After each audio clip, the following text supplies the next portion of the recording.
Hello, and welcome to the Eastern Front. My name is Giselle Donnelly, and I'm a senior fellow at the American Enterprise Institute. I am partnered today by Julia Joja with the Middle East Institute, Georgetown, and George Washington University. And our third colleague, Dalibor Rohac, thinks that he deserves a summer vacation, so he's taking this podcast off, which is really unfortunate because we've brought back one of our favorite guests, all-time favorite guests, Mason Clark from the Institute for the Study of War, who's been all over conflict since day one and is one of the most savvy analysts to be found anywhere. On our podcast, we talk about the many challenges to European peace that have emerged along a line which runs from the Baltic to the Black Sea. We call this the Eastern Front. We also talk about why these matter to the United States. If you enjoy this episode, please consider subscribing, rating, and reviewing on Apple Podcasts, Spotify, or wherever you get your podcasts. Thanks for joining us. Mason, welcome back. It's good to have you. It's been far too long. Why don't we just start with the one over the universe assessment? As I say, we haven't heard from you for a while. I'd be interested to know from you what your sort of bottom line upfront view of the Ukrainian counteroffensive, capital U, capital C, is, where it is, where it's going, what we've seen, how do you evaluate it thus far? Sure. Yeah, I'm very glad to be back. It's been a crazy year. I feel like I blinked and most of it went by. So the Ukrainian counteroffensive that we think started around June of this year has been progressing, making marginal gains, and is very intentionally focused on degrading Russian forces rather than conducting wide, sweeping, and fast maneuver warfare. So what we've been seeing is that in that early June period, the Ukrainian military attempted to do frontal assaults against very well-prepared Russian defenses, and I can talk a little bit about that later, without air power because they haven't been provided that, and with relatively green troops, and somewhat unsurprisingly faced a lot of difficulties. There were some early casualties, and the Ukrainian military decided to essentially trade speed for preserving its forces. And that's what we've been observing throughout the rest of the summer, is rather than trying to replicate the sort of sweeping advances and collapsing Russian forces of the Kharkiv counteroffensive last year, which was sort of a perfect storm of very disorganized and demoralized Russian forces and very effective Ukrainian attacks. What we're seeing now is much more like what the Kherson counteroffensive in southern Ukraine was last year, of a series of steady strikes on both Russian frontal positions as well as interdiction into their rear areas, coupled with these more tactical advances along the front lines of sort of Ukrainian troops fighting as they have throughout the war with this newly provided equipment rather than trying to conduct brigade level mechanized assaults on what has been, unfortunately, incredibly well developed and effective Russian defenses. So it's going slower than, frankly, everyone would like. The Ukrainians acknowledge that. This has been an adaptation, but they are having some success in this new approach. They haven't committed all of their reserves. The Russians are, I think, incorrectly claiming that they are, based on a few scattered observations, and they are making small gains. They just recently captured the key town of Robotyne, and more importantly, they're seriously degrading Russian forces on the front line, and I think the Russian defenses are very brittle. So there's a real chance of the Ukrainians being able to achieve at minimum localized breakthroughs and collapses of Russian lines, though this is going to certainly continue into the fall and winter. The counteroffensive is not going to wrap up by the end of the summer. If I could just put one more thing on the table. I mean, since the obvious character of this has revealed itself, some time ago, the question in my mind has always been how nimble the Russians will be at plugging gaps in their lines, and will the Ukrainians be quicker to disrupt reinforcement and resupply activities than the Russians will be in, as I say, plugging gaps in the in the line. One thing that was pretty clear is that the Russians did a lot of digging and dumping of pillboxes and dragon's teeth, concrete obstacles during the winter. But the question was, did they have the firepower and the manpower to really maximize those barriers? And it does seem lately like there might be some cracks in things. As you say, it's been slow, it's been incremental, but the camel's straws are kind of building up to some degree. The Ukrainian penetrations seem to have begun to get through the first line of, or Ukrainian units seem to have begun to knock some holes in the very front line of Russian defenses. So it seems to me like we may be entering kind of a phase that might move a little bit more quicker and will really be able to tell us whether the degradation campaign that you described on the part of the Ukrainians, their deeper fires, along with their infiltration and sort of more traditional trench and obstacle clearing operations, will sort of again begin to pay off a little bit. I know that's a rather long-winded and leading question, but I'd be interested in your thoughts about what might be just on the immediate horizon in terms of the Russians' ability to bond, and whether Ukraine might be at the stage where some, at least tactical exploitation is on the table for them. Sure. So I do think we're approaching a period we're going to see some more Ukrainian opportunities. They are in areas starting to move through that first line of defenses, but not everywhere. And I do unfortunately think there's going to be still a lot more hard fighting to get through it in multiple places. So really the key variable here is that, so the Russians have established 3 different lines of defense. But as far as we can tell, only that first one is fully manned. The second and third are essentially empty positions that the units... Fallback positions. Exactly, which the units currently on the front line are supposed to retreat to, but there doesn't seem to be any real operational Russian reserve, which is the structure of the defensive lines has been very much in line with Russian doctrine. They've executed it exactly as they were trained to. With, as far as we can tell, the exception is that you're supposed to, in the Russian system, have roughly 1/9 of your force back as an operational reserve. We have seen zero evidence of that existing. And instead, when the Russians have moved troops around, they've had to pull them from a quiet part of the line and sent them somewhere else, and are likely wearing down the capacity of a lot of those units, which they've done sort of all war, of using their airborne forces, the VDV, and other key units as sort of these fire groups without giving them any rest. The other key thing we're going to be watching for in terms of Ukrainian progress is exactly how built out those second lines are. Because, I mean, as has been widely reported, and as you noted, one of the biggest challenges for the Ukrainians has been getting through those minefields of not just the literal mine clearing equipment, but their ability to do so under fire is what a lot of those early Ukrainian attacks in June struggled with. We don't have a good sense, at ISW that is, of how well mined that second line of defenses is. If it's just as set up and the Russians have established good defensive lines and firing lanes there, we're likely going to see slower progress. If that hasn't been done at scale, then I think the Ukrainians are going to have a lot more opportunity. Separate from that, though, we are seeing the Ukrainians doing a good job, frankly, of just degrading Russian units along the front line. The sort of preponderance of, obviously, it's just what we can tell from confirmed imagery, of basically how fast the Ukrainians are destroying Russian artillery systems compared to the Russians targeting Ukrainian systems, is very much in Ukraine's favor. So they are starting to erode that Russian defensive firepower, in addition to the ongoing strikes on Russian logistics and rear areas. So I'm going to just inelegantly switch the topic. Done with the nerding out. You have to stop us from going farther down the rat hole. Yeah.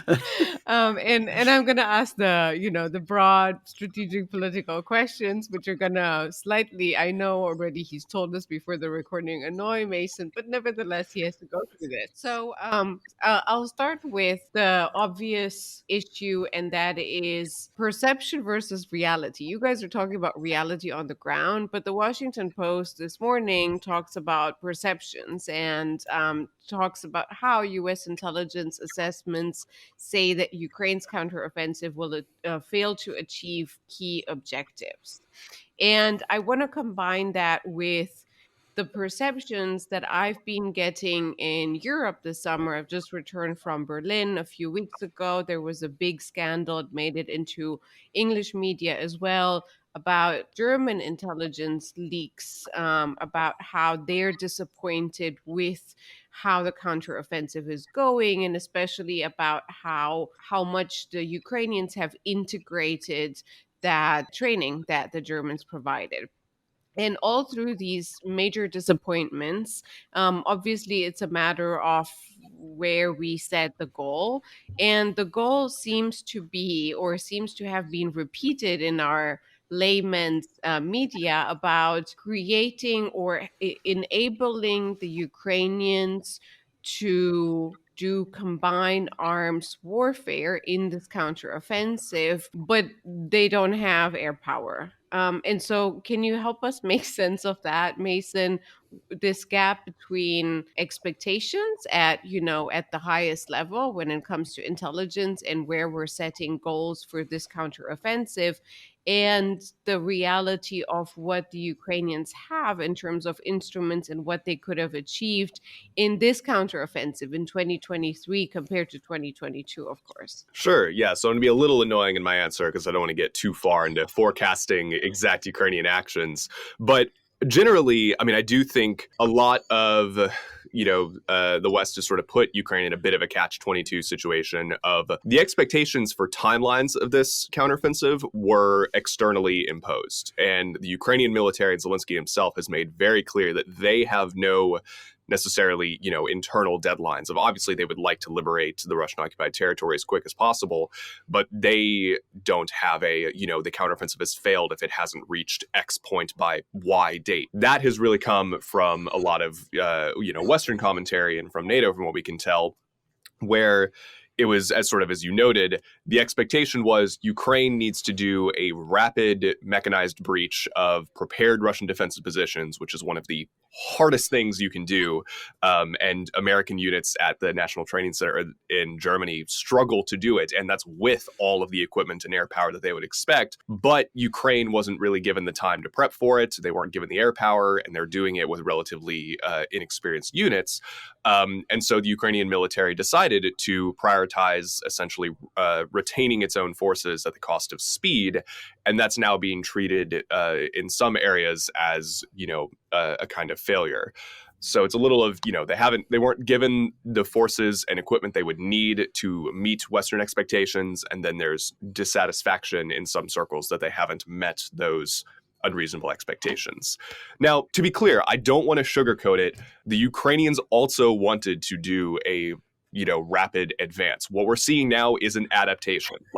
They did in fact not achieve their own objectives. And I'm not trying to imply of, oh, this is going perfectly. Yeah, the Ukrainians have met some setbacks and the Russian defenses were unfortunately a hell of a lot better than I think a lot of people expected. But the Ukrainians have a lot of capabilities here. And I do think now on the flip side, some, important signs about the Russian capabilities are being missed. They are very brittle. We are seeing a lot of complaints around the lines.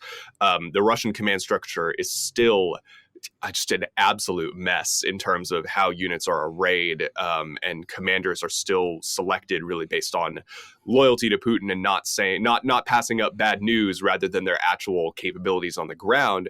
So I do think there's a lot of space for the Ukrainians to achieve some gains here. The final point I'll note is it has sort of cracked me up throughout the war, but also frustrated me of there is this constant view in the US of you simply can't fight between September and March. That just isn't true on the ground.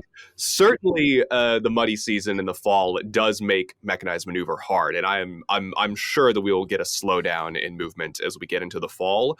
And the winter is, it's not perfect in terms of capability to move. It does require more supplies, food, fuel, that sort of thing. But it's not Afghanistan. There's no fighting season. It doesn't just end when it gets cold. And I think that may be more realistically how the rest of this year goes. Is we're going to see this sort of steady Ukrainian action on the pace of what we're seeing now, extending really through the rest of the year, rather than there being a hard cutoff of the counteroffensive, quote unquote, ending. I need some therapy here. Um, First of all, the Western and American intelligence community have got this war completely wrong from before day one. After, actually accurately calling that there was going to be a war, let's remember how quickly Western analysts and officers thought it would be, a 3-day Russian blitzkrieg. Okay, so that didn't happen. And now we have this ludicrous sort of desert storm on a pedestal idea, which is itself entirely ahistorical in terms of, even what mechanized warfare was like, especially on a grand scale, which, let's face it, Iraq in 1991 was not. So this is, I think, more wish casting on the part of people who want Ukraine to sit down and shut up and behave and cut a deal, or preserve the Russian sphere of influence and the balanced power of Europe, and they're playing realist games and so on and so forth.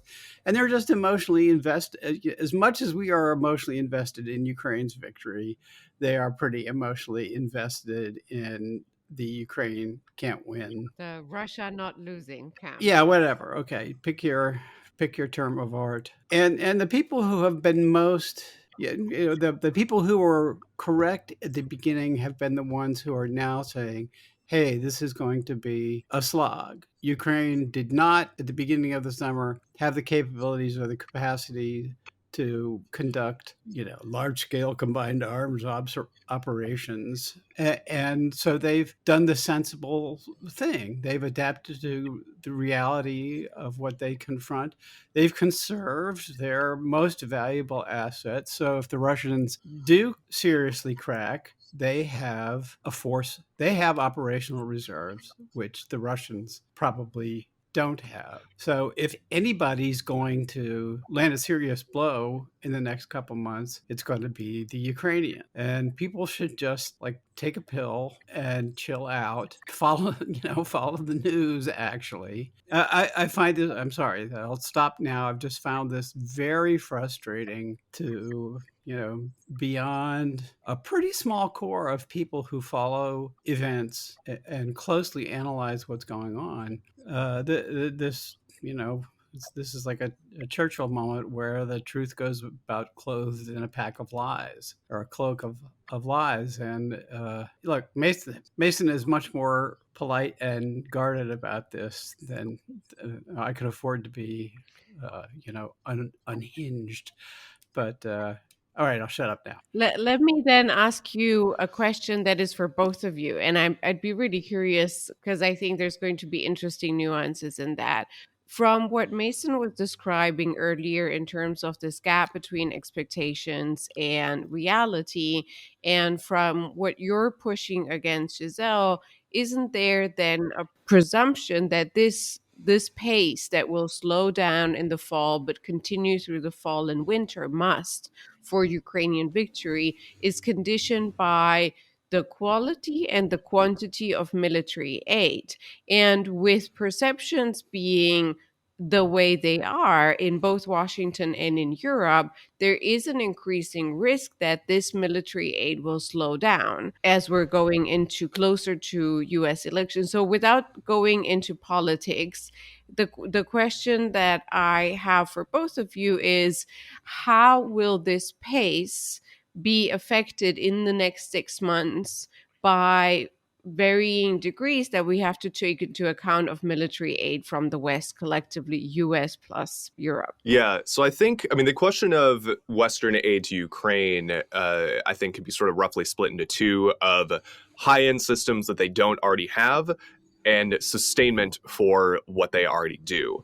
And the high-end systems, I kind of split down the middle of, I do think, yes, Ukraine would benefit from F-16s. They would benefit from ATACMS and other items like that. There's been a constant dynamic throughout the war of stuff gets approved to be sent when it was helpful a month prior, and so it arrives 6 months after it was needed. That stuff would help, but I also I do think there's a tendency sometimes to overstate that of, if only Ukraine had ATACMS, they'd be solving their difficulties, and that is overstating it. But the problem is, I think that the entire sort of discussion about what Ukraine needs is slightly misframed. That stuff would be good. So certainly, any aid they can get is helpful.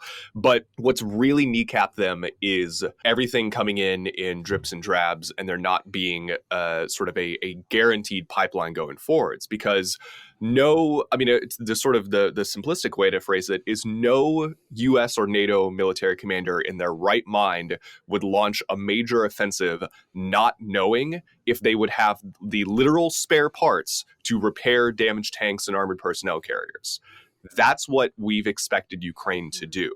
And that's really what it comes down to for me, I think, and what will enable them to do this well is just providing them the assurance and that pipeline to know that they can do this for the long haul and that they'll be able to replace losses. They'll be able to, supply the new Western provided artillery systems that have been so effective.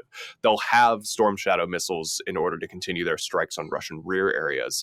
And there's now this sort of middle thing of they don't have the mass and the high-end systems to do a rapid breakthrough no matter the cost, but they also can't really plan for longer-term operations because they're not being assured that they'll be able to repair Leopard 2s when they break down and that sort of thing. And the Ukrainians are certainly making the best of it and dealing with what I've got to imagine is one of the most hellacious logistics systems that has been seen in decades of operating equipment that they've just been trained on in the last year from a dozen or more countries. It's got to be really difficult and is being more complicated by this, not giving them assurances that they'll be able to have that for the long run. Yeah, just to gild that lily a little bit. I mean, just take, for example, the cases of tanks and fighting vehicles, for example. They have, I don't know, a small batch of every kind of recent generation Western equipment. They have M1s, or they're beginning to get M1s, British Challenger tanks. They have some Leopards from Germany. I think not the Leopard. Do they have Leopard 2s, Mason? I don't know.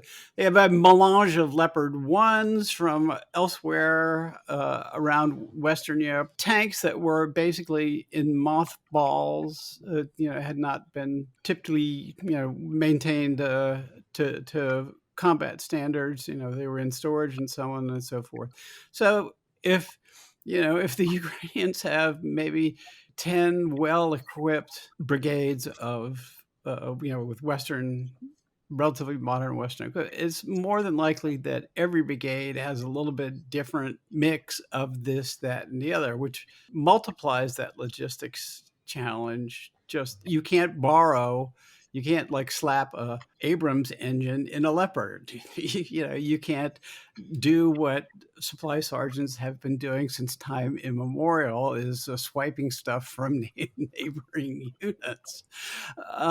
It's just, to appreciate the internal challenges that the Ukrainian army has just to sort of get across the line of departure, let alone sustain a penetration if they were able to create one, it is something that no Western, and certainly the U.S. Army and the U.S. military has never had to face. So, yeah, again, we suggest the Ukrainians are doing as well as they should be doing, I would say. And it does. You are quite correct, though, Yulia. It does. I'm worried about the political support too. The Republicans are whining about the next Ukraine supplemental that the Biden administration has requested, and for its part, the Biden administration has always been hesitant and taking one step at a time in terms of making requests and providing equipment. Yeah, no, I both of your points are really appreciated, and I think we need to hear that and understand that more. So all the better we're repeating it here.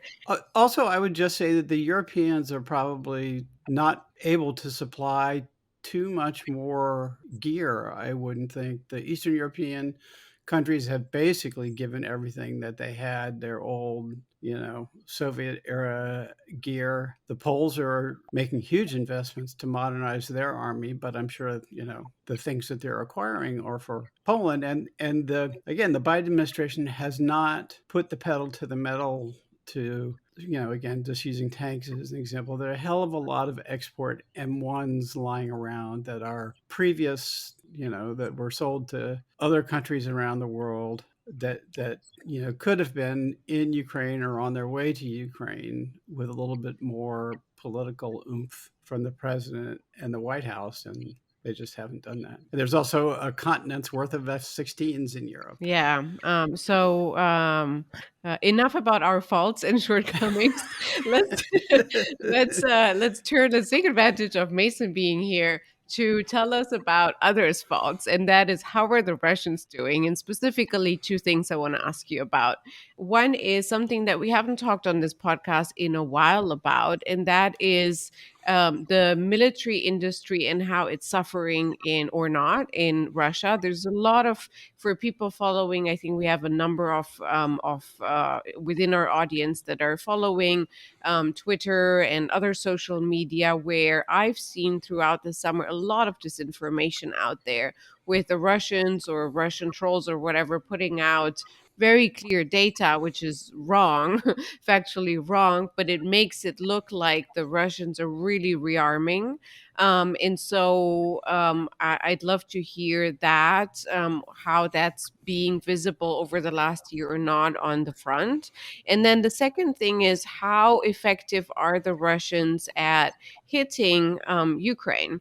Beyond the trench warfare that we hear enough about, we've seen over the last few days, and that's, I guess, a sub question, is that a change in strategy? We've seen Russia targeting the Ukrainian military rear and targeting military objectives rather than civilian, or we've seen civilian too, but we're not used to this. And so what are they up to, and how successful are they with this maybe change in tactics, if not strategy? Sure. So I'll take those in order because it kind of flows together of their production and their ability to strike Ukraine. So the Russians do have one hell of an industrial base to resupply sort of the bog standard material that they need to keep things going. That's they've been able to resupply, just our basic artillery tubes and low-level tanks of, Russia can keep producing T-72s, maybe not the most up-to-date model, but at least enough to keep their units going for quite some time. I saw a great comparison just the other day that so far in the war, they've lost 1.5 U.S. Marine Corps in personnel and 5 times the German military in equipment, and they're still fighting. Maybe not the most effective, but they are finding ways to pull stuff out of storage. And, it may not be high end, but sometimes a T-62 can still be effective on the front lines, particularly when it's fighting a Ukrainian T-64. But what they have really struggled with is those high end munitions they have burned through their stocks of precision missiles so quickly and haven't been able to replace them very well due to not having access to, Western provided chips and guided systems and that sort of thing, which is one way that sanctions have been incredibly, incredibly effective. Of course, they're never going to change Putin's intent, but they can absolutely affect Putin's capabilities and sort of kneecap him in that way, which we've now seen with the Russians pivoting to relying on Iranian drones, those Shahed 131 and 136s. My team was just writing about this yesterday, the Russians are now building a domestic factory to produce copies of the Shahed drones within Russia itself because the Iranians are asking for too much in return for selling them. So this has really impacted a lot of Russian capabilities to hit Ukrainian rear areas, and they used a lot of their high-end missiles to hit civilian targets, I think, to try and have a terror effect when they probably could have been more effective in a battlefield role. But they're starting to shift now, particularly really in the last month or so, to try and hit still some civilian targets. They're trying to hit a lot of Ukrainian like grain warehouses in particular to put the crunch on with the Black Sea grain deal falling apart, but increasingly on Ukrainian air bases and command and control nodes, probably to try to disrupt the sort of, on the other side, the Ukrainian interdiction campaign against Russian targets. That's had mixed success. We haven't been able to see too much, and also just don't, I don't want to run battle damage assessments on Ukrainian bases. But we have seen them getting through in some places, and the Ukrainians have been openly saying that if they've been having a slightly lower shoot down rate of incoming Russian drones and missiles. So unclear exactly how much that's having an effect, but the Russians are, as they sometimes do, their performance has been overall poor without this war, but that doesn't mean that they don't have successes and don't make smart decisions, and they have been adapting more recently in that respect. What they haven't, that I can recall, been able to do, something that the Ukrainians have been able to do, and that's to target headquarters and not just, bases that have runways and are fixed sites, but more mobile things like fuel and ammo depots. I mean, that, the Russians get hit all the time. The number of, general officers they've lost is there hasn't been anything that I can think of analogous on the Ukrainian side, which I think, again, makes you wonder about what's to come if the battlefield does become a little bit more mobile, a little bit more fluid, a little bit more, maneuver oriented, even in just a tactical way. Whether, sure, the Russians have munitions that can hit precise locations, but they don't have, again, they have not demonstrated that I can think of the sort of overall kill chain capabilities to find a timely target and to hit it, while it's still worth hitting. Mason, tell me I'm wrong. No, that's right. Yeah, I mean, the Russians have discussed for years now, their term for it is they want to create a reconnaissance fire strike complex, and they haven't been able to do that at scale. Very 1980s term, by the way. Oh my God, yes, it is. I've been neck deep in Russian military doctrine the last couple of weeks for a paper. I'm sorry. Yeah, making my eyes bleed. But they haven't really been able to do that in terms of reactivity, and particularly, actually, sort of to my earlier comment, they've really struggled with battle damage assessment. They've gotten slightly better, but really was sort of emblematic in the early stages of the war of if they hit a Ukrainian target, they would treat it as destroyed with no other confirmation. And they still struggle with that to a good amount, although they have gotten better. But a big part of that is I think the Russians expected that they'd be able to rely on civilian collaborators and informants more than they have as part of their just sort of wider, massive misunderstanding of exactly how much resistance they would face.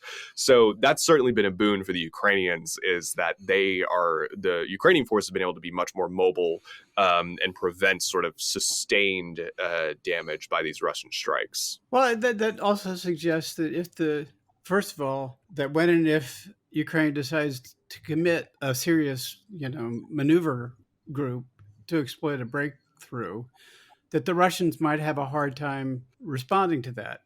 To target. I don't think unless it's done in a way that's very, canalized or it's done poorly. You just have to wonder. Especially if the Ukrainians get in amongst the Russian rear, that's going to be really hard for the Russian army to respond to in a very effective way. Yeah, and I think even beyond capabilities of the Russian morale is very prone to sort of shocks we've seen.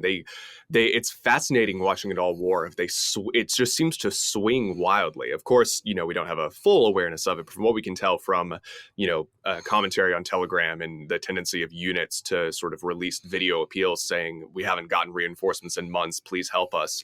They flip into this everything's collapsing mode relatively quickly, even at minor Ukrainian operations. Even it's been a fascinating thing of like the limited Ukrainian operations across the river in Kherson Oblast. That's been just like a toehold by Ukrainian light infantry. It's not a bridgehead. It's not a prelude to a major operation from what we've seen, but it has scared the hell out of Russian commanders. And so I think that is more the Ukrainians have a real capability there to shatter some of these units, particularly since on the Russian side, they're operating just this hodgepodge of, airborne guys that have been on the line without a rest for a year and a half now, mobilized units, some weird PMCs, not Wagner Group, but they're trying to fill the gap with other units. And it's holding for now, and the Russians have been doing well, but I think there's some real opportunities for the Ukrainians to exploit that and sort of attack along the seams of these Russian units. I do want to talk about that river crossing operation a little bit. There were a couple of things that struck me what was interesting about that to me is that first of all, it was a pretty impressive fireworks show. I can understand why those poor guys, were shattered. It was also, I think, one of the earlier uses of cluster munitions, of DPICM, which you could sort of tell from the drone footage of the operation. Mason, is there anything else you can tell us about that? Everybody thought, okay, this is going to be, first of all, everybody said, oh, it's just another raid. And there was clearly more than just a raid. I think to some degree it may have been sort of a proof of principle for following up a very serious barrage with infantry or, with ground forces. But I was not aware that it had such a demoralizing effect. I mean, you'd seen the social media traffic and stuff like that, but on the unit itself that was there. So if you could tell us any more about that, that would be cool. Sure. It certainly comes a little bit up against the limits of what I want to do in terms of forecasting and assessing Ukrainian operations, but just the Russian response or or reaction to it. Sure, yeah. So, in large part, the destruction of it feels like it's been a year ago now, but of the Novokakova Dam that caused all that flooding, we assess was probably the Russians being worried, legitimately or not, that they faced an imminent Ukrainian cross-river operation, and they wanted to preclude that. As that flooding has receded, the Ukrainians have been able to shift. Now they can drive across it. Exactly. But so what the Russians did was when they blew the dam, they took advantage of the fact that that was no longer an at-risk sector of the front line to shift a lot of units over. And a lot of the Russians fighting in western Zaporizhzhia Oblast are guys that were previously defending that Kherson Oblast area. And so what's left there is not very high quality Russian units. And that's sort of given the Ukrainians an opportunity to have some real effects of disrupting them and just sort of playing into the Russian need to sort of just shuffle units back and forth because they don't have an actual operational reserve. Unclear exactly how far it's going to go. I do think it's been blown a little bit out of proportion in some Western media it really is just like a light infantry toehold, but still having some effects on, the Russian ability to, the Russians had hoped to be able to treat that as an entirely quiet sector, and they can't. And that's having almost certainly very good benefits for the Ukrainians. So then staying on the larger topic of damages on the Russian side of the front, what about those bridges? It's now becoming somewhat of a regularity that some bridge in Crimea gets blown up. So how does this affect the Russian operations? Is it about logistics or is it something more? And why do the Ukrainians keep repeating doing this? What sense does it make for the operation? Sure. So it's definitely about disrupting Russian logistics. The main Russian logistics line to southern Ukraine is still from the quote unquote land bridge of eastern Ukraine through to Zaporizhzhia and Kherson Oblast, not up from Crimea, because that just simply can't sustain the amount of supplies. But Ukrainian strikes on Crimea are interdicting and having important effects on that sort of secondary supply line. One key thing we've been seeing, particularly around the repeated Ukrainian strikes, is they don't have really the capabilities to permanently destroy these bridges, because that is incredibly difficult to do from a distance. But the thing is that they don't even necessarily have to. If they can just disrupt the bridge long enough for repairs to where the Russians can't really use it, that's able to have the same effects of, if a bridge isn't operating for 11 days and then as soon as it's repaired, they hit it again, they can achieve the same effects without actually dropping the entire bridge. They're also being aided by the, frankly, insane Russian decision to encourage continued tourism to Crimea in the middle of this war. And so we saw this the Russians aren't able to get logistics across because there's too many people on summer vacation blocking the bridges. It's unbelievable to see. So the Ukrainians are able to do this sporadically. It certainly would be more effective, again, if they had higher end systems. I mean, ATACMS would be great. And further supplies. They've been doing a lot with the UK provided Storm Shadow missiles in particular. And are able to sort of disrupt without completely stopping Russian supply lines and logistics coming out of Crimea. Well, it is kind of the infrastructure version of the old saw that a wounded soldier consumes more resources than a dead soldier does. So, the frustrations of the bridge repair crews, they may be, Russian engineers are probably having many Groundhog Day experiences when it comes to repairing it's time to go back to repair the bridge again. Well, Mason, you've been very indulgent, as have you, Yulia. I mean, it's good therapy for me at the very least, and I do think it's important to try to bring some perspective. Yulia, you're quite right that the woe is me caucus is somewhat in the ascendant in the West. So perhaps a dose of battlefield realism will at least balance that out. Basically, we'll just repeat, it was wonderful to have you back. Let us threaten to do it again. Very much appreciate the contributions you've made to the podcast and to the work you do every day. Yeah, absolutely. Thanks for having me. And I'd love to be back again soon. Good. So from me, Giselle Donnelly, and Yulia Zhozha, thanks so much for listening to the Eastern Front. Our podcast is dedicated to the security challenges that have arisen along the line from the Baltic Sea to the Black Sea. You can find more episodes and additional content on our website at aei.org, on Apple Podcasts, Spotify, or wherever you get your podcasts. You can also subscribe to our monthly newsletter, which will keep you up to date with the articles that we write for other publications and the work that we do that does not get featured directly on the podcast. Finally, be in touch with us on Twitter using the hashtag Eastern Front Pod, all one word.